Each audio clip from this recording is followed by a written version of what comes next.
Hi friends, we are here in Anaheim, California at the happiest place on earth, Disneyland! And today we have one simple goal, to ride every roller coaster across the Disneyland Resort. That's right, so between here at Disneyland Park and across the way at Disney California Adventure, there are 7 roller coasters to ride, plus one attraction that people debate whether or not it is a credit, but more on that later. And spoiler alert, I'm one of those people who argues it is a credit. We are here nice and early to try and maximize our day, but it is a holiday weekend at the moment, and the crowds are looking pretty heavy, so...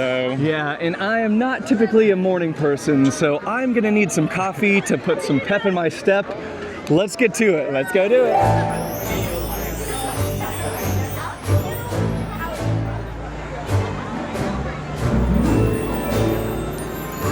Disneyland opened back in 1955 on top of what was once 160 acres of orange groves. Now today it's one of the most famous and well-attended theme parks in the entire world. And you can see evidence of that right behind me here. As we walk in, the Opera House here is actually home to the newest attraction at Disneyland, A Magical Life with Walt Disney, which features a life-size animatronic of the man, the myth, the legend himself, Walt Disney. Should we do that later, Daniel? Yeah, after we get all of our credits, we should come back here and take a good nap.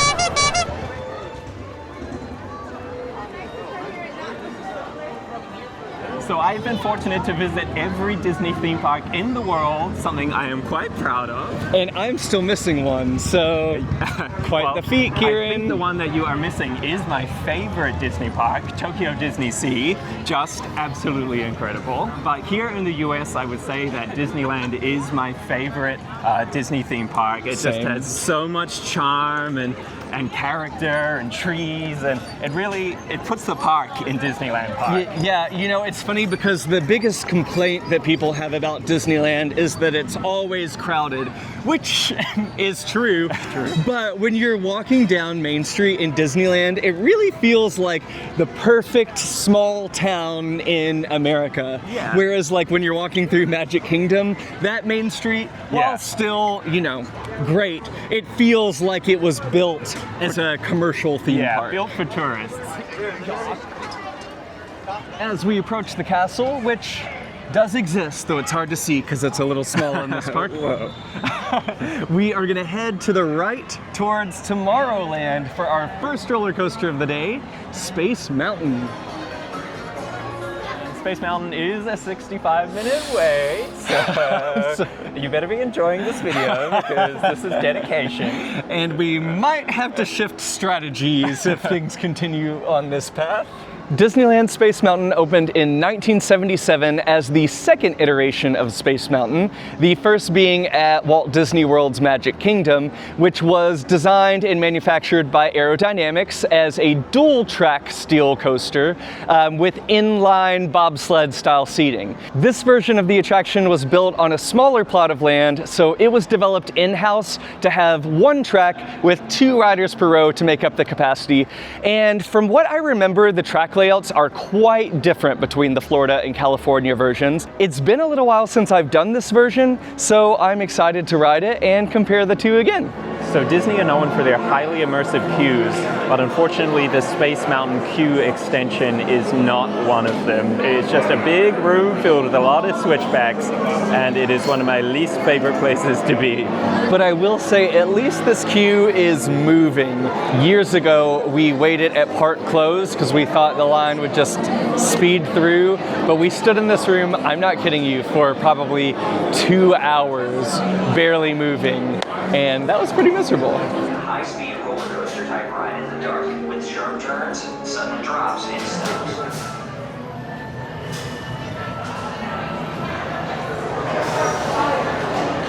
I love the kinetic energy in this station. The loading process is so quick because these trains are lap bar only. You hop in, pull the lap bar down, and then you're good to go. Woo, front row! Standing by. Blue 3 standing by. 7 standing by.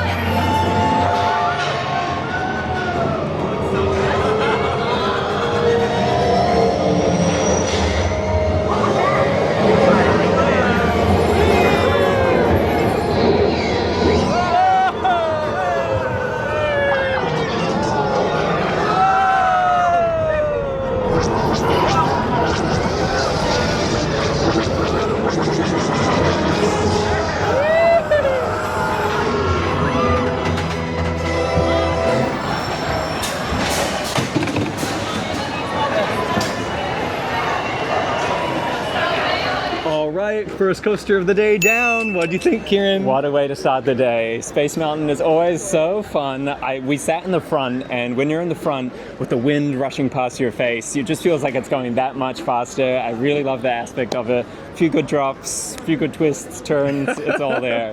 Well, okay, I'm going to disagree with you on the few good drops situation okay. because earlier I was talking about how the layout on this one does vary from Magic Kingdom in Florida's version. Yeah.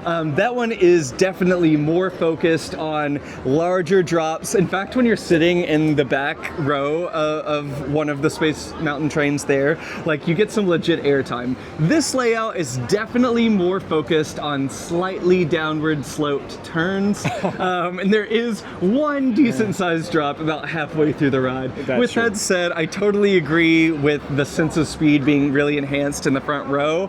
It did feel like we were flying through space on Hyperspace Mountain just now. Yeah, definitely. I'm all warmed up, and now I'm ready to ride the Matterhorn. Yeah, and while we were in space, the sun came out. Hey! You know, as they say, the sun will come out in Tomorrowland. Beautiful. Thank beautiful. you. Fun fact, a lot of the plants around Tomorrowland are edible plants, and that is because the Disney's version of the future includes sustainability, where things can be beautiful but also useful too. We can eat them. Should we have an early lunch? Yeah, let's get snacking. Here, let's head over to that tree. One of the newer additions to Disneyland is the seating area for Edelweiss snacks, kind of in a Swiss theme. Looks pretty good. Matterhorn Bobsleds debuted back in 1959 as the world's first tubular steel roller coaster. It was designed and manufactured by Aerodynamics, and it absolutely revolutionized the theme park and roller coaster industry. The ride is made up of two different tracks, aka two credits, one on the Tomorrowland side, one on the Fantasyland side, and I've actually never done both sides in one day. So I'm excited to ride both tracks, compare them, and see which one that we like better. Both tracks are 80 feet tall, though the tallest drop on either side is probably 10 feet at most. I think it tops out at around 30 miles per hour, but with the way the track work is, it's definitely a very wild ride. When Matterhorn Bobsleds first opened, it had single car trains that held 4 people. Then it's gone through a few different iterations over the years, but in 2012, it was updated with these new modern vehicles that you see here, where the trains consist of 2 cars holding 3 people each, and everyone's held in by a singular seatbelt.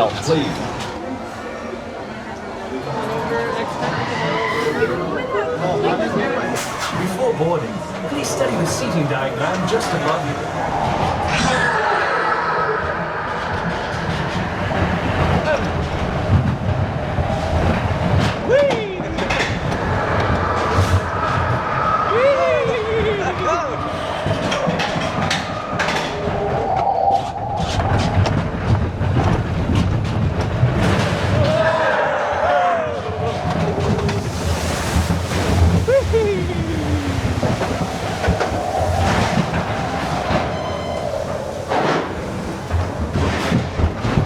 All right, Fantasyland side down, Tomorrowland side. Let's go. Round 2.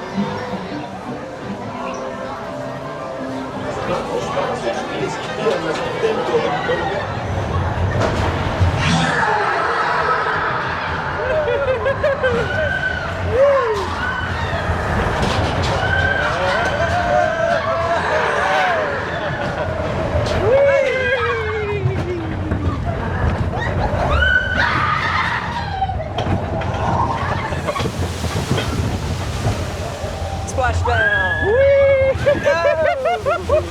Whoa! That was more wet than I remember. Okay, we have just completed a Disneyland first for me, which is riding both sides of Matterhorn Bobsleds in the same day. Yeah, me too. I've never done that before either, and probably no sane person should, because it took us about 2 hours to complete it, but honestly worth it to ride them back to back. Yeah, definitely. I now feel like I have a definitive answer as to which side of Matterhorn I think is better. Me How too. about you? Yeah, definitely. All right, definitely. let's say our favorite side on the count of 3. Ready? Okay. 1, 2, 3. Tomorrowland. Ah, hey! I guess it just goes to show it isn't that much better, honestly. Like the Fantasyland side feels meandering and just a little less thrilling, whereas Tomorrowland for me feels like there's more fast bits through the dark and more exciting. Interestingly, the Fantasyland side is actually 100 feet longer. And about 20 seconds longer, which makes sense in hindsight because you do get a bit more of a scenic view on that side. And on the Tomorrowland side, there are multiple times that you dip down into a cave where it really feels like it picks up speed, which is super fun. And I don't remember feeling that so much on the Fantasyland side. True. I think for me, this ride is definitely best at night. I like it as a night ride because just the darkness increases the sense of speed. Yeah, this is definitely a must-do attraction worthy of the title of first modern steel roller coaster.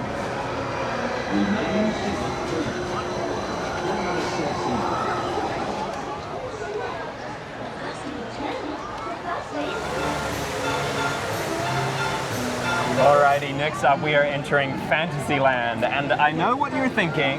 There are no roller coasters in Fantasyland, but what if I told you that there is a gravity-driven attraction here with a chain lift, bank turns, and track and a train manufactured by Aerodynamics? That sounds like a roller coaster to me. That's what I'm saying. Casey Jr., here we go. Well, you know, you're a Disney fan when you're in the dome and you go on this ride. Only Casey Jr. In a moment, he's going to pick the wild animals.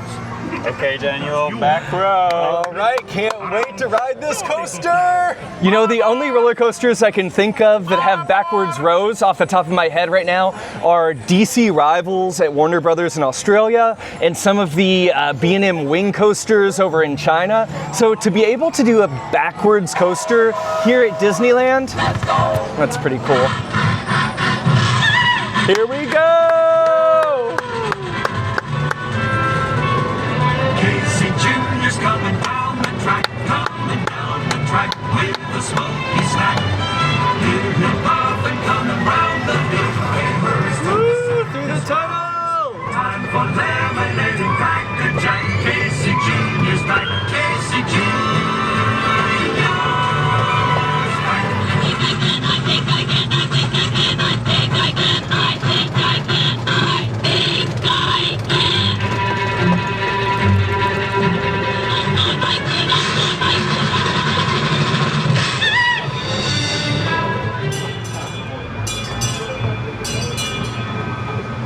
Okay, Daniel, so I was ready to be right there with you and say that this was a credit, but I think it's just a train with a downhill section. Okay, well, what do you ride in on a roller coaster? Well, a train. Exactly. So again, I think that this is a classic aero coaster, you know, in an adjacent family to the mine train model, one might say. I specifically remember being pulled up the lift hill, dropping down that drop off the lift via gravity, banking around the track, speeding up as we went downhill around some turns, and once again, manufactured by Aerodynamics. Okay. Seems like a credit to me. I'll take it. +1. Now I know what you're thinking. Does Daniel consider Peter Pan's flight a credit? And while it does bear similarities to a suspended coaster, let's not go crazy. Now, Disneyland Shanghai's version, on the other hand,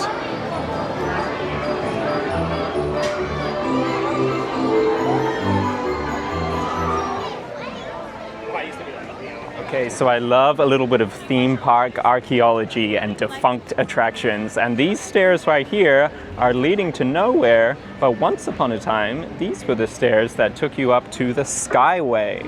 And right now, they're hidden behind this little drink stand.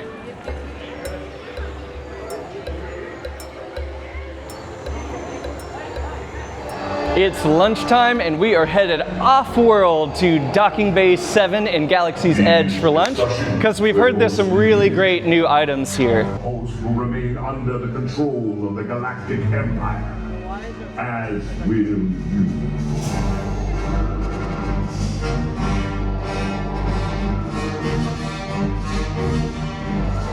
Here it is, the centerpiece of Galaxy's Edge, the Millennium Falcon. Always an impressive sight. We have landed here at Docking Bay 7 for lunch, where we're trying a couple of new items that they have. One is a tip yip, which is like fried chicken. Tip yip with like cheesy noodles, looks very good. And we also have a bounty bun, which is spiced beef and pork. And I know you said we were gonna share these, but this looks really good, so I think I might keep this entree over here. I don't know about that. And finally, we've made it to get Daniel a coffee. It took us a while, but we got there. Ah, sweet relief is on the way.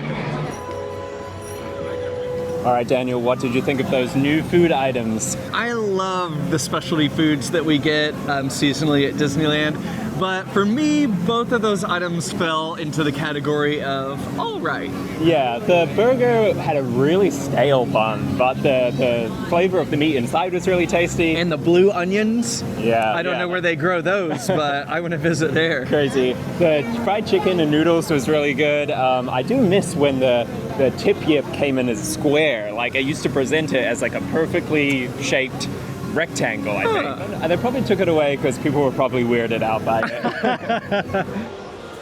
Our time on Batuu was short but sweet. Especially my cold brew. Yes. But now we are headed to the wildest ride in the wilderness. Woo! Big Thunder Mountain Railroad. Here we go. Big Thunder Mountain Railroad opened back in 1979 as a collaboration between legendary Disney Imagineer Tony Baxter and Aerodynamics. It has 3 lift hills, the whole ride is immaculately themed, and it tops out at 28 miles per hour, but I really think this is one of the best family coasters in existence. There are now 4 versions of this, and while the Paris version is undoubtedly just a level above the rest, this one still has my heart for sure. In 2014, all of its track was replaced by dynamic attractions, and so now it runs super smooth. One fun fact about this version of the ride is that at the top of the second lift hill, there is a goat on top of the mountain, and locals say that when you are going down that second drop, you stare at the goat, it enhances the sense of speed. So we're definitely gonna try that on this ride. Let's go do the wildest ride in the wilderness. After this dispatch. 3. Can we wait for the back? Thank you. Thank you.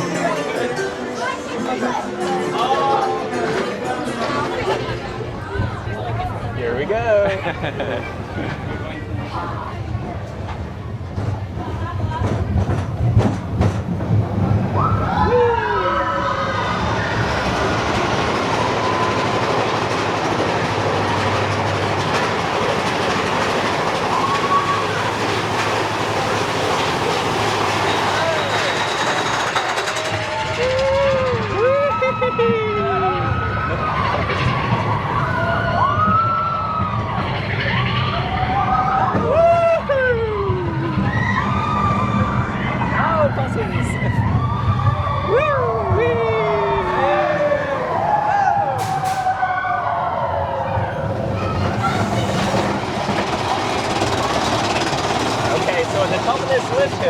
There's a goat, and if you look at the goat and keep your eyes on the goat, don't look away from the goat, as you're going down and around, it makes it feel like you're going really fast. So check it out.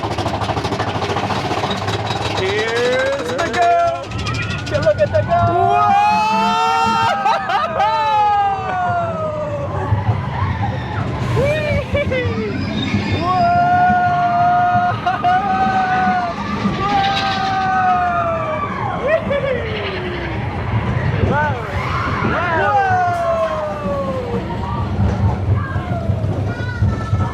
That moment back there is such a good head chopper.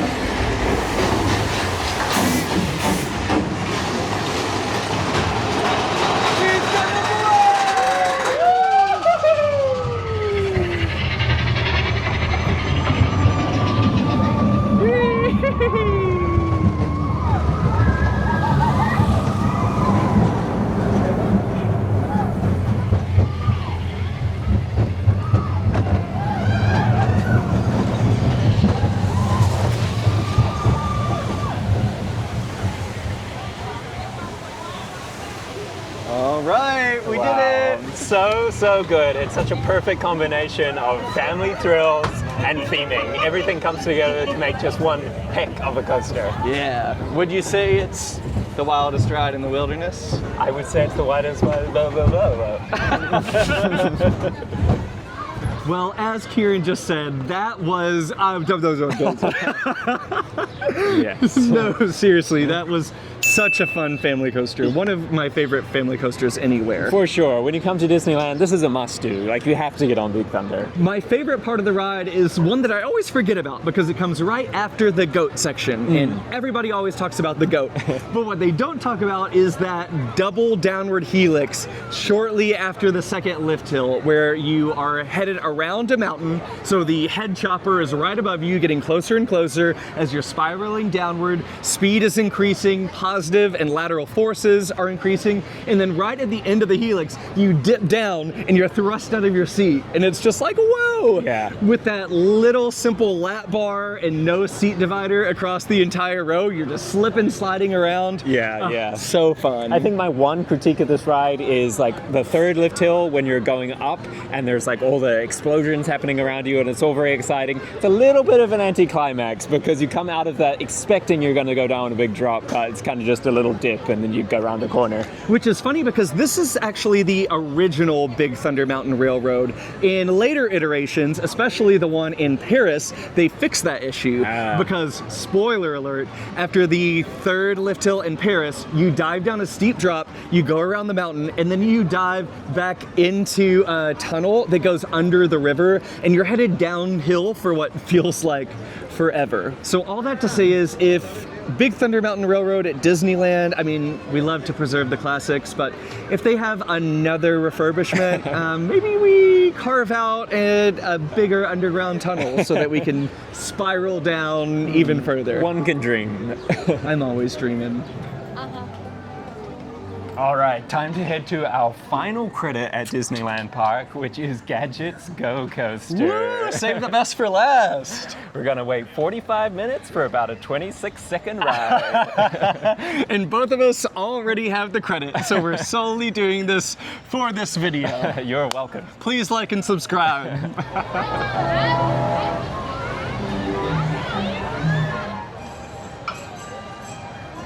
We come to Disneyland probably 7 or 8 times a year, but Small World is one of those ones that I will do just one time. And that one time is at Christmas generally, because it has a really great Christmas overlay. Yeah, and actually the lights on the outside are still probably our favorite part of it. Definitely.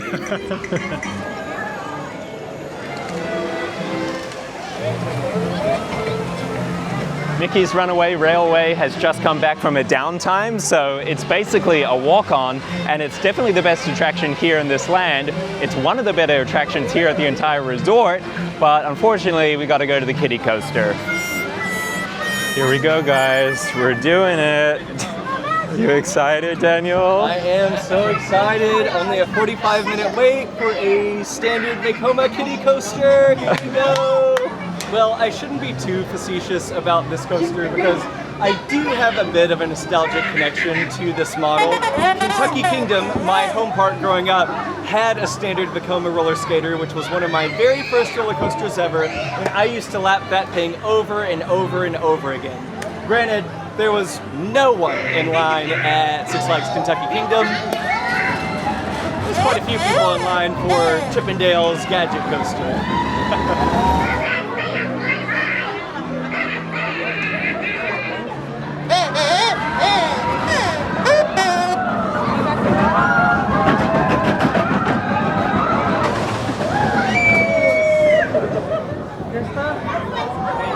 All right, Daniel, Chippendale's Gadget Coaster, what did you think? Well, it was undeniably cute. One of the best themed roller skaters in existence for sure. With that said, will I ever wait this long to ride it again? Definitely not, unless maybe my nephews come to visit and then I'll have to make the sacrifice. Yeah. But it was definitely fun. It was very, very short for a very long wait. It reminds me, we were at Legoland and we rode Coastosaurus the other week, and that thing goes around twice. I feel like this needs that. Or it could stay one lap, we could increase the size of the brake run, add a block, and then we could have 2 trains, double capacity. Yeah. I feel like that's the solution. That's smarter because 2 laps would double the wait time. So yeah, that would be awful. Exactly. You know, it's been a little while since we've ridden one of the standard roller skaters. I do think riding near the back, there is some fun whip coming down that first drop. There's a couple fun dips throughout, and then the final helix, there is a teensy bit of force, the right amount of force for a junior coaster. Yeah, and like everything else in Toontown, it is immaculately themed. So yeah, good kiddie coaster. Definitely. Toontown has been great, but we've got a whole other park of coasters to conquer. Oh my gosh, yeah, I can't believe that we haven't even made it over to DCA yet, but luckily there are just 2 credits to get there, so we are well on our way. Yes, but one of the best, if not the best coaster waiting for us today, so Yes. let's head over there. Incredicoaster, here we come. We all been a free ride back up to the front here. Thank you, we're heading this way though. Thank you anyway. For those more familiar with Walt Disney World, the Disneyland Castle can be a little bit underwhelming, but we like it. It's, you know, it's Walt's vision for a castle, so I would never want them to change it. But we were recently at Hong Kong Disneyland, where they also have a duplicate of this castle, but they have added on to theirs, and it looks pretty good, right? I would do that here in a heartbeat. No. We gotta cut that bit.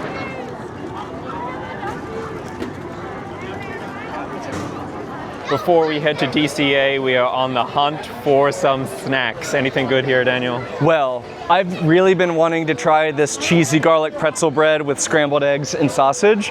With that said, they only serve it until 11 a.m. or while supplies last. But every time that we come here in the morning, when I say there is a line wrapped around the main entry area for at least a mile to try this cheesy bread, I guess everybody in Anaheim wants to try that breakfast cheesy bread one day.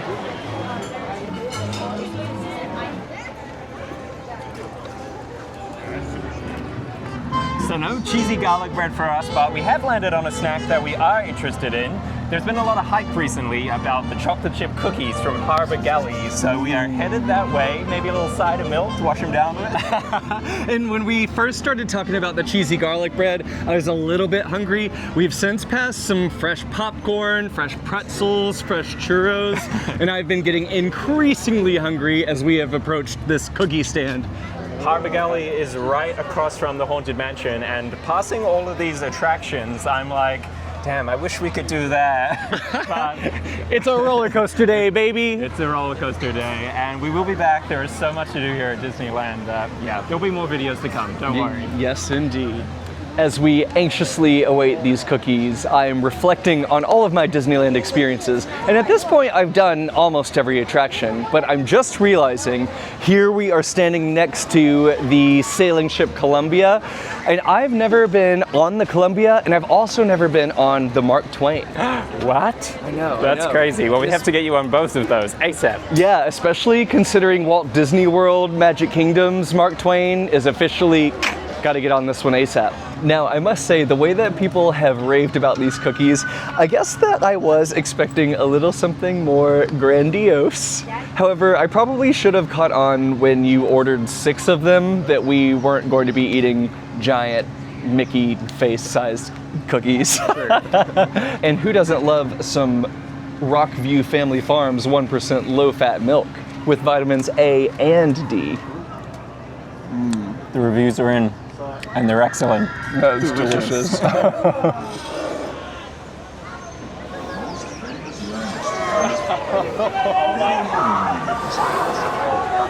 Daniel, I am shocked that you have not been on the Mark Twain. One of my favorite things to do when I come to Disneyland is have a transport day. We just ride the Main Street vehicles, the train, the boats.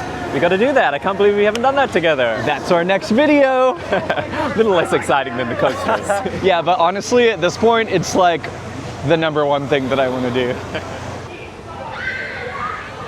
Damn, looks like the 405 freeway down there. We were saying earlier that the park feels extra busy today, and it probably doesn't help that Pirates of the Caribbean is down. This thing is a people eater. Yeah, I'd say between the attraction itself and the queue, it probably holds like 2,000 people. And instead, those people are distributed throughout the rest of the park. Yeah, they're in the GADGETcoaster line.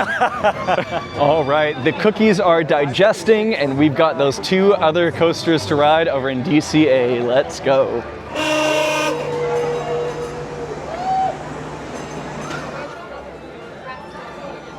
Main Street is so alive today. There's so many vehicles out.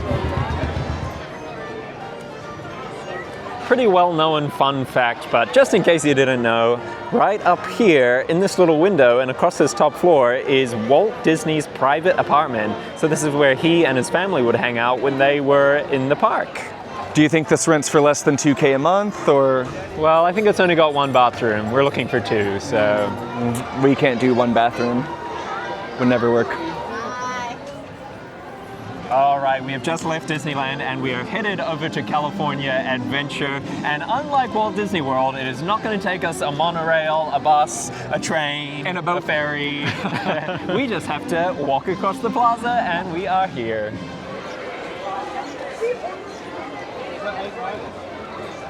Disney California Adventure opened in 2001. It was built on top of what was Disneyland's parking lot. They built a whole park out here. Unfortunately, when it opened, it was a bit of a flop. Understatement. It was kind of a disaster, and so it took them a few years. I believe it was in 2012, they did a major overhaul. They added Cars Land, which is just fantastic. But they also redid the entranceway and turned it into what would have been Walt Disney's Los Angeles. So when he first arrived here, it's like the Art Deco version of LA that he would have seen, which is pretty cool, and it looks really, really good.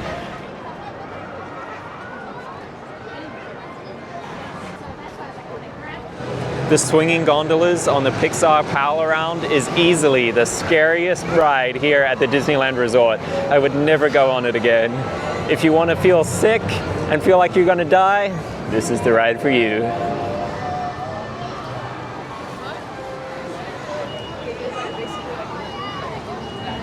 Incredicoaster opened in 2001 with the grand opening of Disney California Adventure as California Screamin', and it is an Intamin masterpiece. Let's just lay it out there. It's over 6,000 feet long, making it the 9th longest roller coaster in the entire world. It's 55 miles per hour with multiple limb launches. Its max height is 108 feet tall, and what I love about it is that is not actually the first drop, but the second. And I love when a ride gets halfway through its layout and then has a giant drop. There are 3 large drops on the ride, at least that are coming to my mind, that when you're riding in the back do offer some floater airtime. Now, I have to argue with people on the internet who claim that it has ejector airtime, because that it does not. But this is very much a family coaster, even though it does have one inversion, a vertical loop, which makes it the only roller coaster at the Disneyland Resort that takes riders upside down. It runs 5 trains of 24 passengers at once, giving it a theoretical capacity of up to 2,400 people per hour, which is just crazy for a roller coaster. With all that said, the sun is setting. Let's go ride this Intamin masterpiece.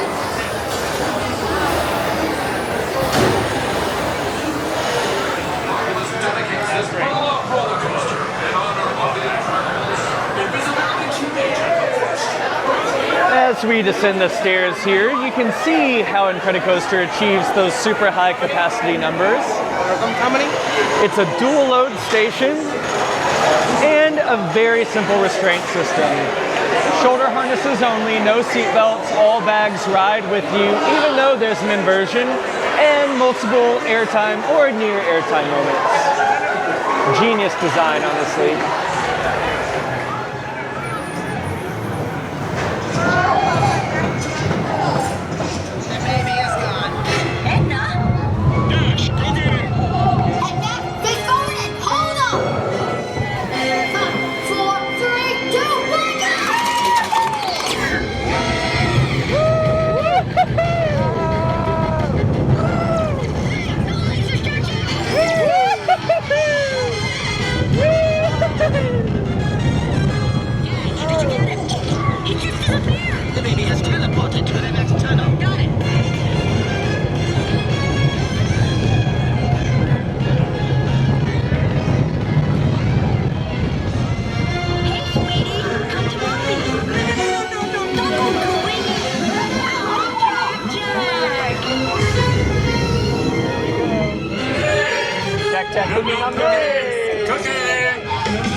Don't forget to smile.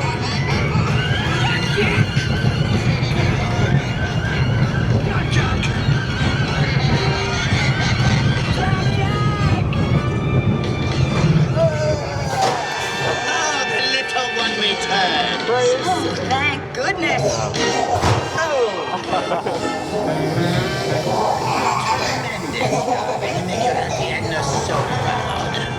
We just got off of our sunset ride on Incredicoaster, and shoo, I loved that. Yeah, definitely. I love a front row ride on this. You were saying that you maybe haven't ever done a front row ride? Yeah, from what I can remember, this may have been the first time that I ever rode in the front row. I mean, in general, I gravitate towards the back seat on coasters, especially on this one. I know that there are 3 moments where you get pulled over either the top of a lift or off of a brake run into a steep drop, so I enjoy the slightly stronger airtime that you get in the back. Sure. However, with the brisk evening air hitting us in the face, it did feel really fast and a ton of fun. As always, that launch is just fantastic. You get like yeeted up into that hill. The ride starts with that 0 to 55 mile per hour launch in 4 seconds with Jack narrating the onboard audio, counting you down, especially with that water feature that they have shooting up alongside the train. The pacing on this ride is interesting. You start with that high-speed launch into a slow LIM lift, down the first drop, which is steep, super fun, into another high-speed section. Then you slow down again, going up the tallest lift of the ride. That's when you smell the Jack cookies. Oh, that's my favorite part. That's a highlight for sure. Then you drop down the largest drop on the ride, which is around 105 feet tall.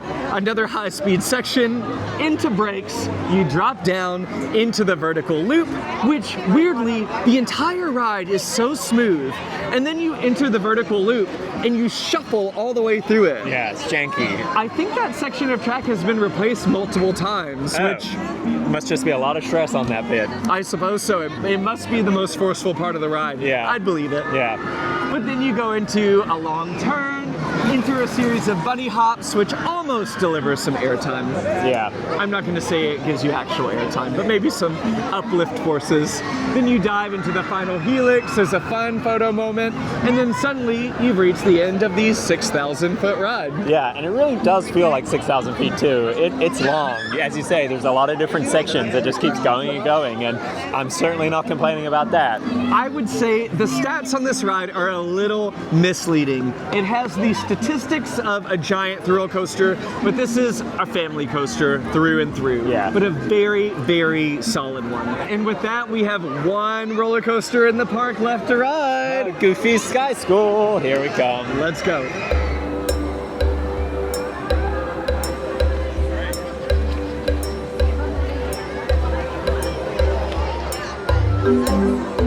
All right, we have made it to our final stop of the night, and it is a huge climax. Yeah, it's actually been a long time since I've ridden Goofy Sky School. I may have only ridden it like once or twice in probably the hundreds of times I've been to Disneyland. So I'm kind of looking forward to it, honestly. Yeah, I'd say probably the same. This is a near standard mock Wild Mouse. With that said, it's technically custom because they've modified some of the drops to be less steep than the typical model. So, pretty exciting. But hey, it's got a 30-minute wait. I've seen much worse for it, and we've waited in worse today. Definitely. So, let's get on this final coaster. Let's do it.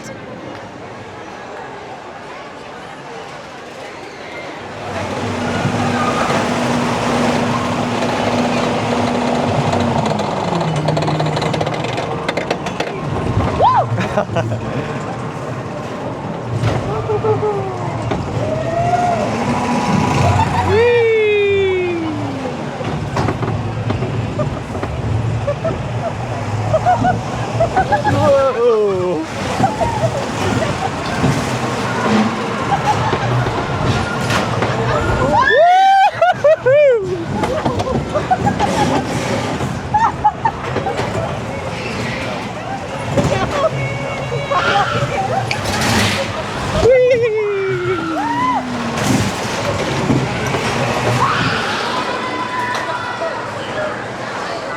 Goofy's Sky School. What did you think, Daniel? Well, you know, I thought it was all right, but I did hear a kid just behind me on the way out say that was the funnest roller coaster ever built. Okay. So, pretty stellar review from those around me. Definitely. Well, for me, you know, it's just a standard Wild Mouse. There's really not too much to say. It's a pretty fun time. But for me, what really stood out was being able to see the lights over Paradise Bay here at DCA. All the bulbs have come on, and it looks really nice. And I enjoyed the view from up there. Definitely. And I had a gin martini just before going on the ride, so it made me feel a little nauseous, but at least it made me feel something. Yeah, true. This is not my favorite. Like, you know, Disney is about like special custom attractions, and to have this kind of, I don't know, off the rack type of ride plopped down in the corner here, yeah, not my favorite. And it's funny, we were talking about California Adventure being a flop when it first opened. This was an original opening day attraction, I believe, and it was themed to Mulholland Drive. Yes. Mulholland Madness might have been the name. I think so. At the end of the day, it's a fun family attraction. It is low capacity. I'd be happy to see it replaced with something more custom, higher capacity, better themed. But for now, hey, I'm glad to have gotten that final credit of the day. Well, we did it. We rode every roller coaster here at the Disneyland Resort. Woo! Count them. That's 8 credits for me, 7 for most people, but you know, you give, you take. True. What was your favorite today? Definitely between Incredicoaster, on which we got a front row golden hour ride, so that was pretty awesome. And then, of course, Big Thunder Mountain, which is just such a well-rounded ride experience. How about you? Yeah, I would say it's Big Thunder and Space Mountain were the 2 highlights of the day for sure. But yeah, it is doable. We didn't have Lightning Lane Fast Pass, which made things pretty tricky. We also had a bit of downtime that we ran in today. You didn't see it in the video. We chose to edit it out.